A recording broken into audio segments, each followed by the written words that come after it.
por qué los jóvenes de hoy les está costando tanto trabajo tener una casa propia. Y la pregunta obligada que se ve en muchos grupos es si realmente hoy un joven va a poder tener una casa como la de sus papás.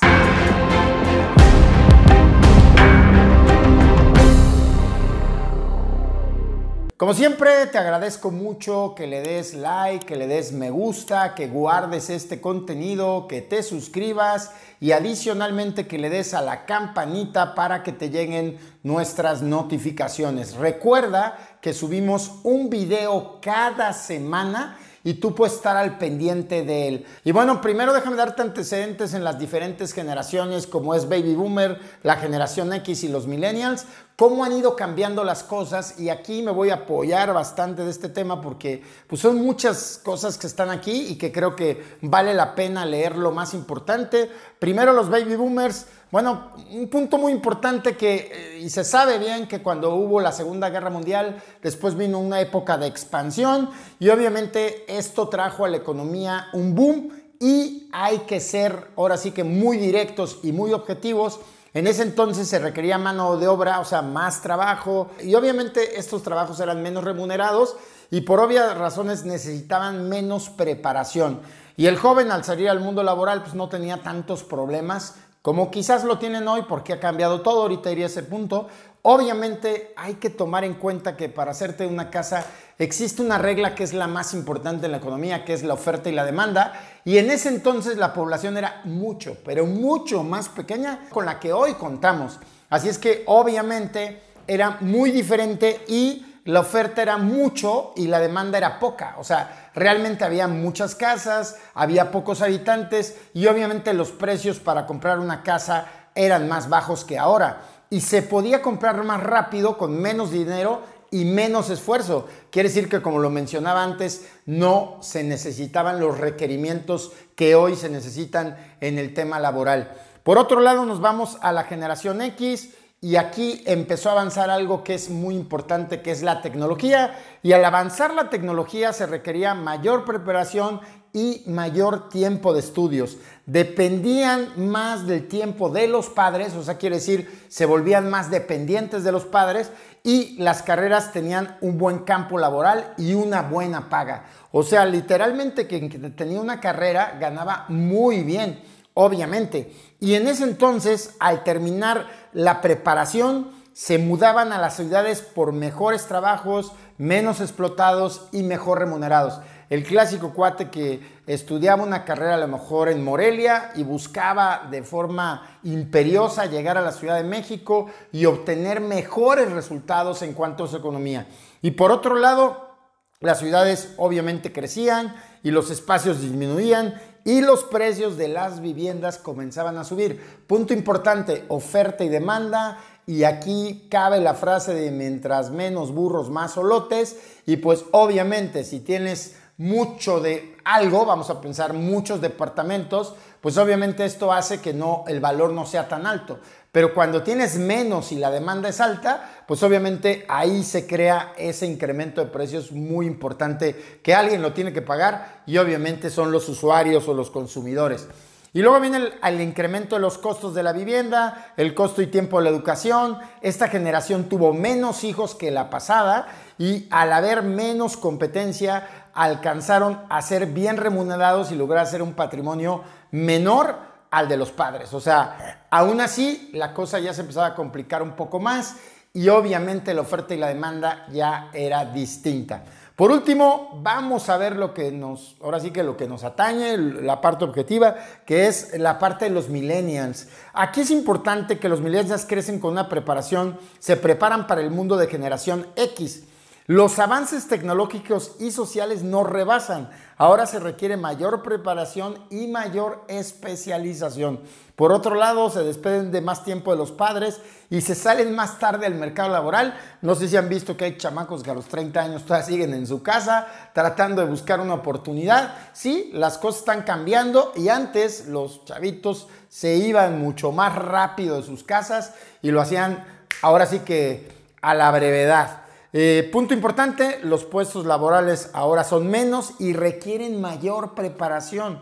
La alta oferta disminuye de los salarios y la mayor preparación para trabajar más tiempo y ganar menos dinero. Si se dan cuenta, todo está cambiando y aquí nos está dando contexto porque es diferente como nosotros estábamos viéndolo y ahora estos cambios sí afectan a tener una casa de forma rápida y ahora sí viendo 2 generaciones atrás era completamente distinto. Y por último, las ciudades actualmente están sobrepobladas, los costos de las viviendas han aumentado y la calidad y cantidad de las casas ha disminuido y los millennials retrasan decisiones importantes como el matrimonio, la familia o comprar una casa. Así es, yo creo que te quería dar contexto en la primera parte de este video. Espero te vaya dando sentido y vamos a continuar. Y aquí te voy a compartir datos bien interesantes como es el costo de una vivienda en promedio en México, que es muy diferente a otros países,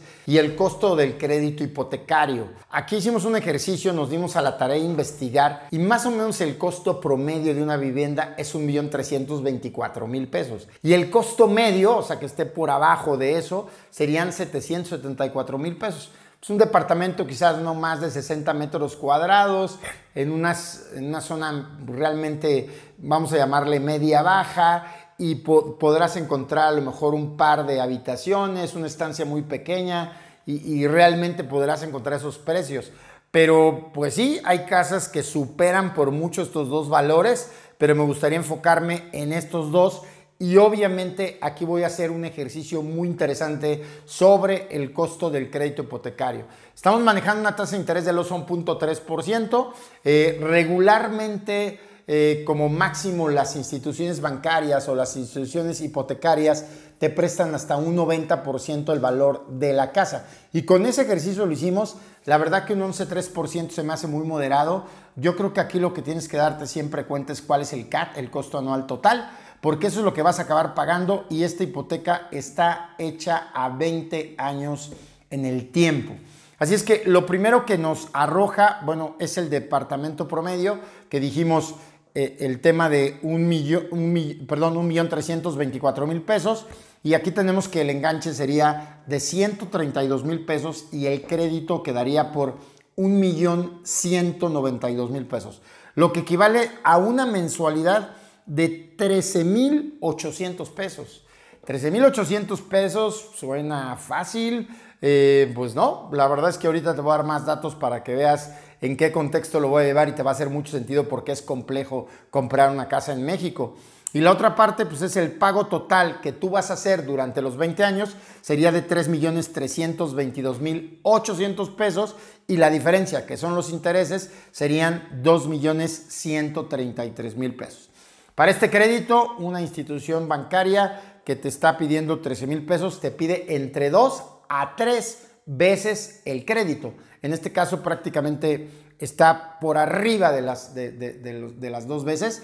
29,700 pesos es lo que te pide que tú compruebes de ingresos para que puedas hacerte esta casa. Si no, imposible. Si nos vamos al tema del costo medio de la vivienda, pues tendrías que dar de los 774,000 pesos prácticamente 77,400 de enganche y te quedarían a financiar te quedarían exactamente 696,600 pesos y la mensualidad quedaría aproximadamente en 8,100 pesos, lo cual, si te darás cuenta, digamos que la promedio contra la mediana, pues sí trae por ahí estamos rondando los 5,700, 5,800 pesos más en la media, perdón, en la grande, en la promedio contra la media, y el pago total sería 1,944,960 en el departamento de gama media y los intereses serían 1,248,000 pesos. Aquí te piden 22,000 pesos para tomar este crédito. Aquí prácticamente casi está por las 3 veces, como te darás cuenta. E insisto, si no lo tienes, no te van a dar el crédito. Así es que esto nos da un poquito de contexto porque ahorita vamos a pasar a otro punto que está muy interesante en donde voy a correlacionar el sueldo promedio de los mexicanos, el sueldo profesional, para ver cuánto de esto, si tú tomas una hipoteca, se comería de ese sueldo profesional. Así es que a darle a la siguiente. Aquí estamos ya viendo esta diapositiva donde nos marca que el salario profesional promedio en México es de 12,931 pesos, casi 13,000 pesos. Aquí me voy a enfocar a las gráficas de la derecha, en donde básicamente voy a ser muy objetivo y te voy a dar los datos contundentes. Si una persona ganara este salario promedio profesional, si quisiera comprar la casa, digamos la más cara, no la de interés medio, sino la que está en el promedio, representaría de esos 13,845 pesos que cuesta la vivienda y los 12,931 del sueldo, pues prácticamente representaría el 107% de ese ingreso. Así es que ni pensándolo, o sea, realmente aquí yo lo veo muy complejo, muy complicado y yo considero que por lo menos tendrías que tener 3 salarios de ese estilo para pensar en meterte una hipoteca, obviamente comprobados. Quiere decir que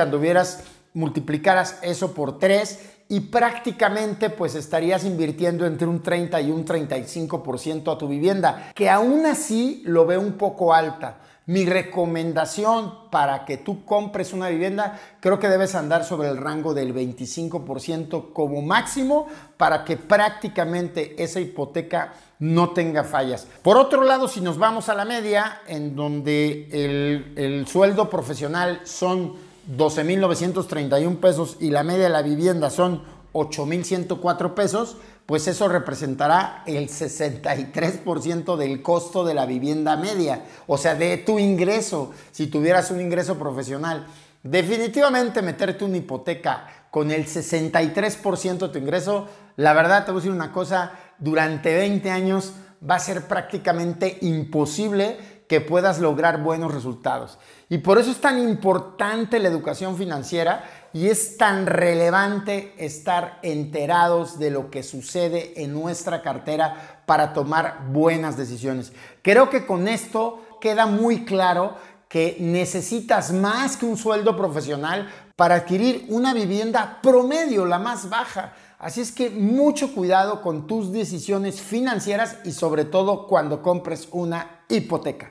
Aquí vi una paginita que la verdad me gustó mucho, que te voy a dar datos muy interesantes. Hoy en vivo, como lo estás viendo ahí, somos 127 millones de ciudadanos ya en este país. Y te quisiera dar contexto por todo lo que hemos platicado, porque obviamente se vuelve complejo el tema de la vivienda, porque cada vez somos más.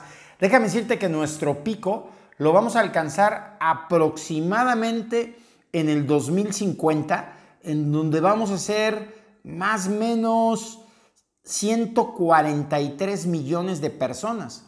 Curiosamente, después viene un descenso de la población y exactamente en el 2099 se piensa que vamos a ser 116 millones.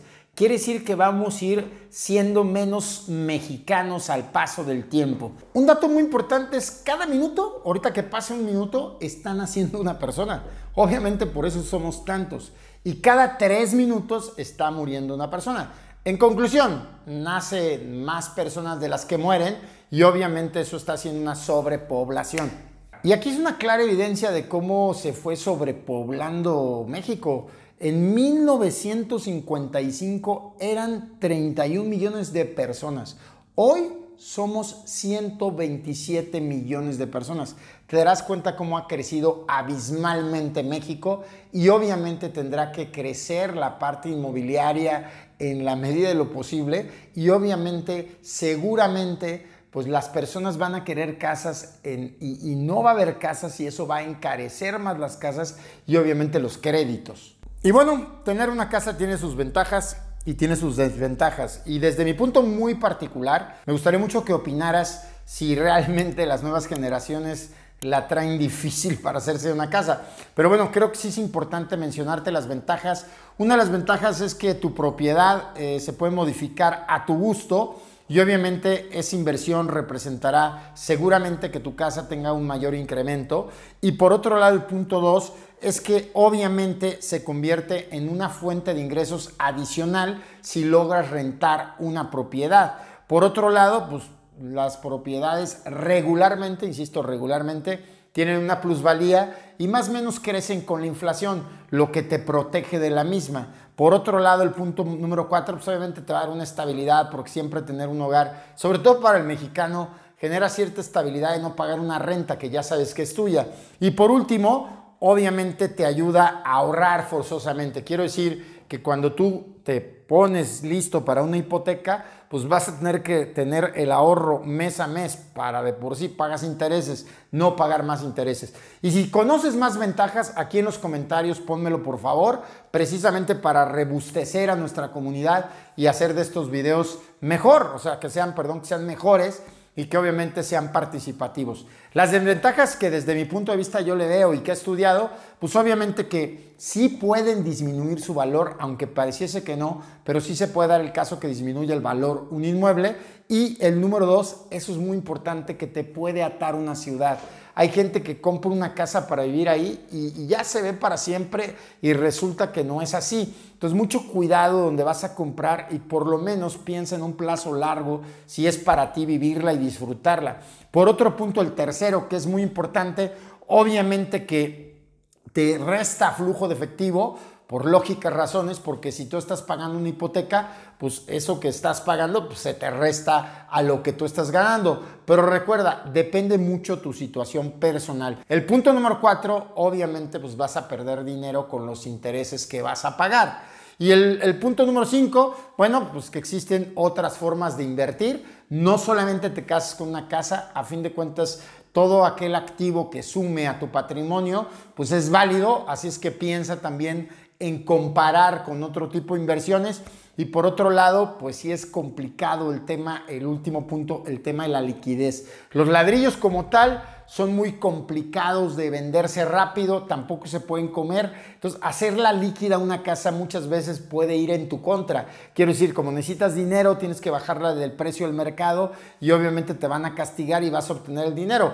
Pero hay veces no se vende una casa tan rápido o se renta una casa tan rápido. Entonces, todas esas ecuaciones, pros, contras, las tienes que analizar. Y pues sí, creo que hoy es más complejo, esa es mi opinión, para las nuevas generaciones hacerse de una casa. Pero bueno, te dejo este video, comenta y ya sabes, siempre estaremos aquí para hablar de dinero, economía y más. Y no olvides suscribirte, darle like y por último también considera la campanita para que cada semana te llegue contenido de dinero, economía y más. Y recuerda que el dinero nunca duerma.